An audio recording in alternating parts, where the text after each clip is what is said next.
Jantar మంతర్లో CJP protest అయిపోయింది కదా, ఎటోళ్ళు అటు వెళ్ళిపోయారు. అభిజిత్ దీపిక కూడా అమెరికా వెళ్ళిపోతున్నాడు. అతనికి ఏమో పెళ్లి సంబంధాలు వస్తున్నాయంట. ఈ ప్రభుత్వం మీద వ్యతిరేకంగా పోరాటం చేసినందుకు, అలాగే నీటి విద్యార్థుల కోసం జంతర్ మంతర్లో పోరాటం చేసినందుకు ఇప్పుడు దేశవ్యాప్తంగా ఫేమస్ అయిపోయాడు. ఇప్పుడు అతని పెళ్లి మీద దృష్టి పడింది అందరికీ. చాలా పెళ్లి సంబంధాలు వస్తున్నాయి, మా అమ్మగారు రమ్మంటున్నారు, సో నేను కొంచెం టైం తీసుకుంటానని చెప్పి అభిజిత్ దీపికే హ్యాపీగా అమెరికా వెళ్ళిపోయాడు. అయితే ఈ జంతర్ మంతర్ ప్రొటెస్ట్లో పాల్గొన్నటువంటి నిరసనకారుల పరిస్థితి ఏంటి?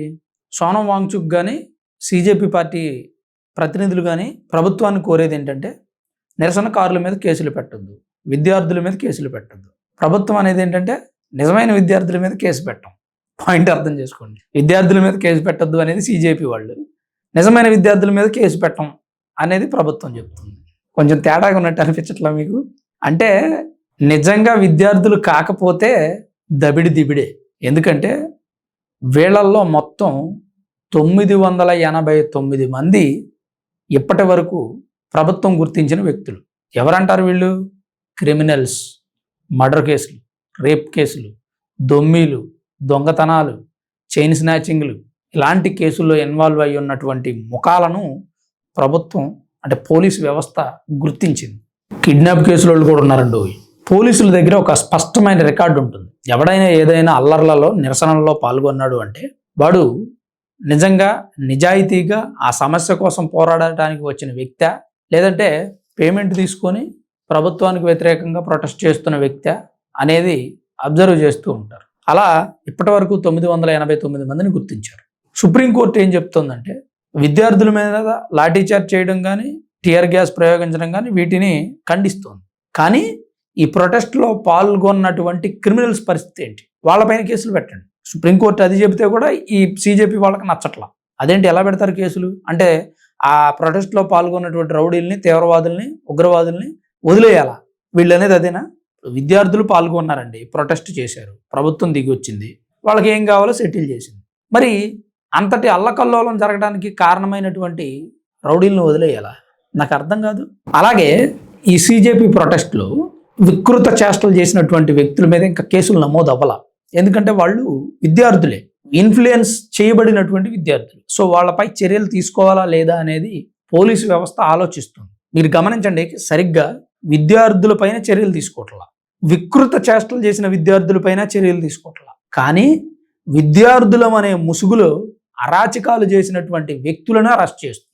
అఫ్కోర్స్ వాళ్ళ ప్రొటెస్ట్లో న్యాయం ఉండొచ్చండి, నేను కాదన్నా. నేను ఎక్కడా కూడా నీట్ పేపర్ లీక్ అవ్వడము, విద్యార్థులు ప్రొటెస్ట్ చేయడము, లేదంటే ప్రభుత్వం దిగిరావడం, వీటి మీద నేను కామెంట్స్ చేయదలుచుకోవాలి. ఎందుకంటే ప్రభుత్వాన్ని ప్రశ్నించే హక్కు ఈ దేశంలో పుట్టిన ప్రతి వ్యక్తికి ఉంటుంది.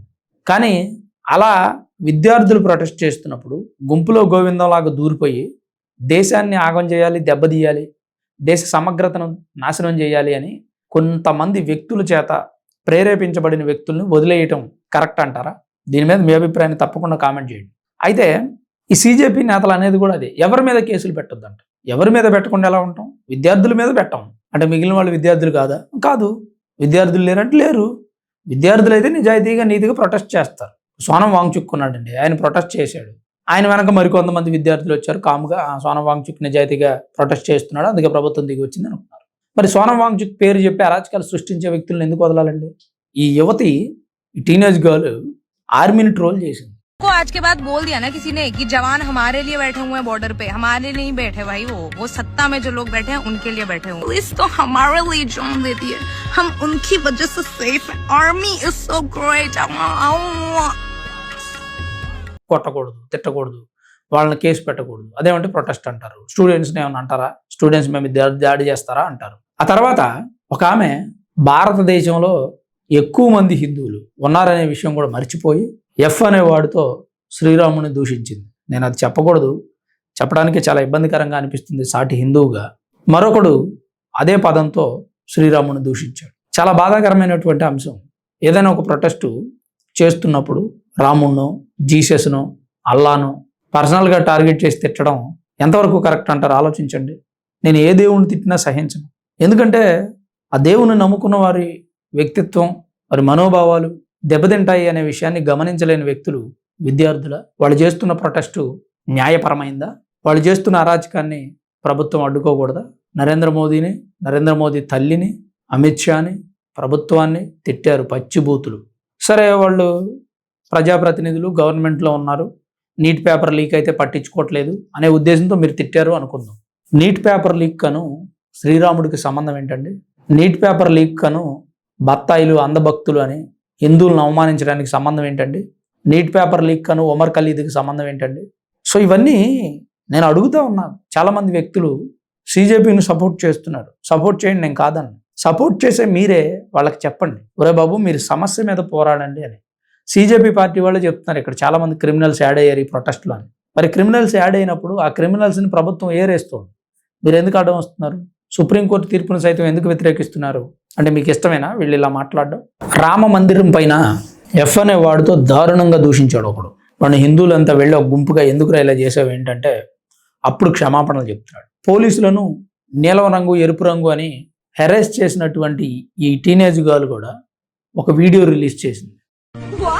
नीला टॉयलेट के लिए और लाल बाथरूम के लिए पेश है काला हिट नए लाइम फ्रेश की खुशबू में। हाय एवरीवन, आप लोगों ने मेरी एक वीडियो देखी होगी जो कि इंस्टाग्राम पे अभी बहुत ज़्यादा सर्कुलेट हो रही है, जो कि आई नो बहुत गलत है, बट मैं आपको एक चीज़ क्लियर ये करने आई हूँ कि मैंने उसको 1 घंटे बाद डिलीट कर दिया था। फर्स्ट ऑफ ऑल मैं आर्मी वालों से माफ़ी मांगना चाहती हूँ, और मैं ये किसी के दबाव में आके या किसी का कमेंट पढ़ के या मुझे किसी ने बोला है इसलिए मैं आई हूँ, नहीं, मुझे खुद से एहसास हुआ है इसलिए मैंने ఏంటంటే నేను పోలీసుల్ని హెరాస్ చేసినప్పుడు, ర్యాగింగ్ చేసినప్పుడు నాకు తెలియదండి అలా చేయడం తప్పని. ఆ తర్వాత ఆ వీడియో ఇన్స్టాగ్రామ్లో పెట్టి వెంటనే డిలీట్ చేశాను. కానీ మేమర్స్ దాన్ని డౌన్లోడ్ చేసుకొని నన్ను బాగా ట్రోల్ చేస్తున్నారు. నాకు చెప్పాలి కదా నేను చేసిన తప్పని. చెప్పాలా? ఈ దేశానికి పోలీస్ వ్యవస్థ, ఆర్మీ ఎంత ముఖ్యం అనేది మీకు తెలీదా? మిమ్మల్ని అలా పెంచుతున్నారా మీ తల్లిదండ్రులు? ఇదేనా మీరు చదువుకున్నటువంటి చదువు? ఇదేనా మీకు నేర్పినటువంటి జ్ఞానం? ఇదేనా మీ సంస్కారం? ఇదేనా మీ సభ్యత అని అడగాలనిపిస్తుంది. పోలీస్ వ్యవస్థని, ఆర్మీని దూషించేటువంటి పరిస్థితి వచ్చిందంటే, ఇంకా యువతకు జరిగిన అన్యాయం గురించి ప్రశ్నిస్తారు అంటే మీరెలా నమ్మారు? సరే ప్రశ్నించారు, సాధించారు అనుకుందాం. అక్కడ జరిగిన పొరపాట్లను ఎత్తి చూపుతున్న వ్యక్తుల్ని ఎందుకు ట్రోల్ చేస్తున్నారు? మత విద్వేషాలు రెచ్చగొడుతూ మాట్లాడింది మీరు, దేవుణ్ణి అవమానించింది మీరు, హిందువుల మనోభావాలు దెబ్బతీసింది మీరు. మీరంటే ప్రొటెస్ట్ చేస్తున్నటువంటి వ్యక్తులండి. మళ్ళీ మీ వీడియో చూస్తున్న వ్యక్తులు అనుకున్నారు. ఇక్కడ చాలామంది మన పేజీలో కూడా, మన ఛానల్లో కూడా హిందుత్వాన్ని ద్వేషించే వ్యక్తులు, దేశం మీద ప్రేమలైనటువంటి వ్యక్తులు కొంతమంది ఎంటర్ అయ్యి కామెంట్స్ పెడుతూ ఉన్నారు. సో నేను దాన్ని ఏమి తప్పు పట్టట్లా, కామెంట్స్ పెట్టొద్దని నేను అన్నాను. కానీ మంచి ఏదో చెడు ఏదో తెలుసుకోవాలి. నేను గతంలో కొన్ని వీడియోస్లో చెప్పాను, నిజాన్ని గ్రహించాలంటే జ్ఞానాన్ని మించిన శక్తి కావాలి అని. ప్రొటెస్ట్కి, దేశ వ్యతిరేకతకి చాలా తేడా ఉంది. విద్యార్థుల డిమాండ్స్ నెరవేర్చండి అని చెప్పడానికి, శ్రీరాముని దూషించడానికి చాలా తేడా ఉంది. దానికి ఉన్న వేరియేషన్ గమనించండి. ఆ ప్రొటెస్ట్లో పాల్గొనేటువంటి విద్యార్థులు ఉన్నారు కదా, వాళ్ళ తల్లిదండ్రులు అందరూ వెళ్ళి ప్రొటెస్ట్లో నిజాయితీగా పాల్గొనే వాళ్ళు ఉండండి, మిగిలిన వాళ్ళు వెళ్ళిపోండి అంటే ఎంతమంది ఉంటారు చెప్పండి? అండ్ అలాగే ఈ ప్రొటెస్ట్లో హిందూ దేవీ దేవతలను దూషించి, దేశాన్ని ద్వేషించి, అమ్మనాభూతులు మాట్లాడిన వ్యక్తుల తల్లిదండ్రులు ఎందుకు ఇలా మాట్లాడేవని అడిగితే వీళ్ళు ఏం సమాధానం చెప్తారు? ఉమర్ ఖలీద్తో నీకేం అవసరం రా, ఉమర్ ఖలీద్ అనేవాడు టెర్రరిస్టు. ఎగ్జాంపుల్, ఇప్పుడు నా పిల్లలే ఉన్నారనుకుందామండి. నా పిల్లలు అంత పిల్లలు కాదని మామూలుగా చెప్తున్నా క్యాజువల్గా, నా పిల్లలే ఉన్నారు. నీట్ పేపర్ లీకేజ్ కోసం ప్రొటెస్ట్ చేయడానికి వెళ్ళారు. వాళ్ళే ఏదైనా తిట్టారనుకోండి, రేపొద్దున నేను అడగనా, ఏంట్రా మీరు ప్రొటెస్ట్ కానీ వెళ్ళారు కదా, విద్యార్థుల కోసం పోరాడతామన్నారు, దేశానికి వ్యతిరేకంగా మాట్లాడతారేంట్రా, హిందువులను ఎందుకు ద్వేషిస్తున్నారా, నరేంద్ర మోదీ తల్లిగారిని ఎందుకు తిట్టారా అని అడగనా? ఒకవేళ అలా అడగకపోతే నా పెంపకంలో లోపం ఉందని అర్థం. ఇది గమనించండి ఫ్రెండ్స్. నేను CJP ప్రొటెస్ట్లో పాల్గొన్నటువంటి వ్యక్తుల మీద ఇప్పటివరకు కొన్ని కేసులు నమోదవుతూ ఉన్నాయి. క్రిమినల్స్ను గుర్తించి లోపల వేసి పొంగి బజాయిస్తూ ఉన్నారు. మరి దాని గురించి అసలు మీతో ఒక విషయం చెబుదాం ఇలా అనుకుంటున్నారు అని చెప్పడానికి మాత్రమే ట్రై చేశాను. సో ఇక్కడ నాకు CJP ప్రొటెస్ట్లో పాల్గొన్న వ్యక్తుల మీద ఎలాంటి ద్వేషం లేదు, విద్యార్థుల మీద ఎలాంటి ద్వేషం లేదు. కాకపోతే నిజాయితీ ఉండాలి అని చెప్పడమే నా ఉద్దేశం. మరి దీని మీద మీ అభిప్రాయం ఏంటి, మీరేమనుకుంటున్నారు? తప్పకుండా కామెంట్ రూపంలో రాయండి. వీడియో చూస్తున్న ప్రతి ఒక్కరు దయచేసి లైక్ చేయండి. కుదిరితే మరి కొంతమంది షేర్ చేస్తే దేశం పట్ల, ప్రజాస్వామ్యం పట్ల, హిందూ మతం పట్ల కాస్తైనా గౌరవాన్ని ప్రదర్శిస్తారు. ఆ అమ్మాయి ఏదైతే చెప్పిందో నాకు తెలియదు అలా మాట్లాడకూడదని అంది కదా, తెలియనటువంటి యువతకి తెలియజెప్పే ప్రయత్నం చేద్దాం. మీ సర్కిల్లో అలాంటి మూర్ఖులు ఎవరైనా ఉంటే ఈ వీడియోని తప్పకుండా షేర్ చేయండి. Thanks for watching this video. This is Ram signing off Sunraj studios.